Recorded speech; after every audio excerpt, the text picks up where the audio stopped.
আলহামদুলিল্লাহ, জুলাই যোদ্ধা তাসনিমা সুরভির জামিন মঞ্জুর হয়েছে। কোনো রকমের প্রমাণ ছাড়াই তাকে জেলে নিয়ে যাওয়া হয়েছিল। শুধু তাই নয়, ম্যাজিস্ট্রেট কোনো প্রমাণ ছাড়াই তার 2 দিনের রিমান্ড মঞ্জুর করেছিল। সে কি আত্মনাদ ছিল তার?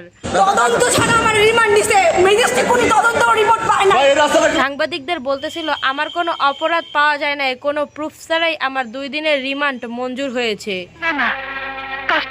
পরবর্তীতে উক্ত আদেশের জেলা জজ আদালতে আবেদন করা হয় ডিভিশনের মাধ্যমে। উক্ত আদালত তার ডিভিশন করে তার জামিন মঞ্জুর করছে। তার মানে আমরা এখন ধৈর্যই নিতে পারি তাসনিমা সুরভি কোনো অন্যায় করে নাই। সেই 50 কোটি টাকা সে নেয় নাই, খায় নাই, তাহলে এই 50 কোটি টাকা গেল কই?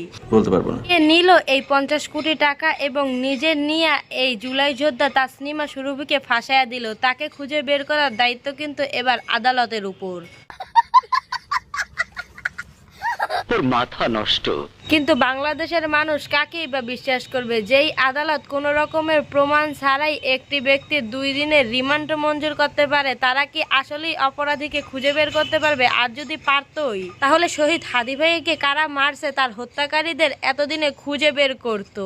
নিঃসন্দেহে তুই ঠিক কথা বলেছিস। এবং উল্টাপাল্টা জায়গায় রিমান্ড না দিয়ে শহীদ হাদি ভাইয়ের হত্যাকারীদের ঘরের ভিতরে ডিম ঢুকায় দিত। সঠিক বলেছেন, আপনার বুদ্ধি ভালো।